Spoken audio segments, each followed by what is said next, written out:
first part, first step, khudil af. So that means take what is given to you freely. Now, what does that really mean? Some might say it means, be gracious, be forgiving.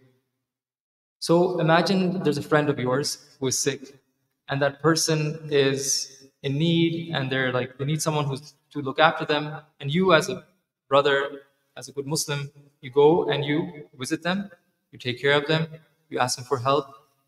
A few weeks go by, and you fall ill. But that person does not reciprocate the same way that you did for them. That person does not come and see you.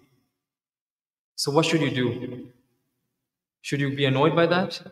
If you are annoyed by that, and we can all ask ourselves that question, that are we annoyed by that when someone does that? Then that means that we did not do it for the sake of Allah subhanahu wa ta'ala. But if that person does such a thing and it doesn't bother us, that means that our intention, our reasoning for doing that good for that person was for the sake of Allah subhanahu wa ta'ala alone and for His pleasure. Now, what does it mean that command what is good?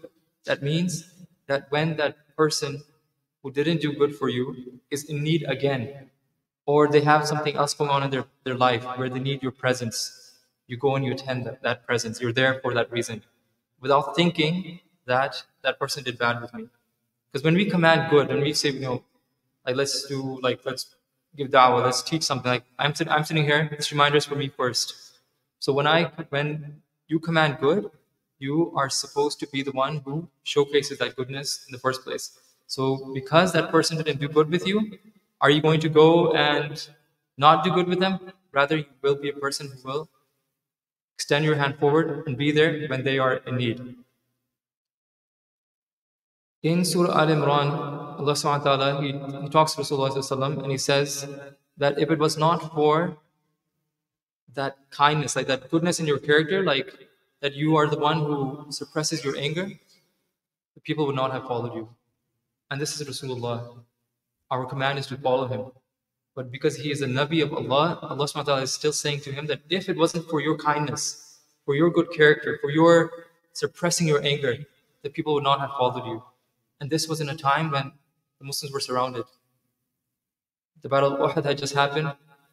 Rasulullah stood up and said that we're going to follow them. We're going to go after the Muslims. They were weak. They were in the worst state. And the Sahaba all stood up. And they said, yes, Ya Rasulullah, we will follow you in battle. But then Allah subhanahu wa ta'ala stopped them from going any further.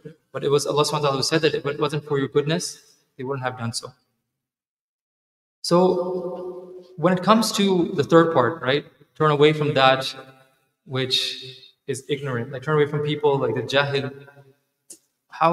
Let's think of an example. There's a really interesting story by a person by the name of Salim ibn Abdullah. Salim was the grandson of Umar radiallahu anhu, Umar ibn Khattab. And one time he was going out of Medina with his friends and he noticed that the shepherd had put bells on the cattle. So he went to the shepherd and he said that what you have done here is haram. Putting a bell on the cattle is not allowed. And the shepherd knowingly still said, we know what is right, we know what is wrong. Rather, the bell which is forbidden is the big one, so leave us alone.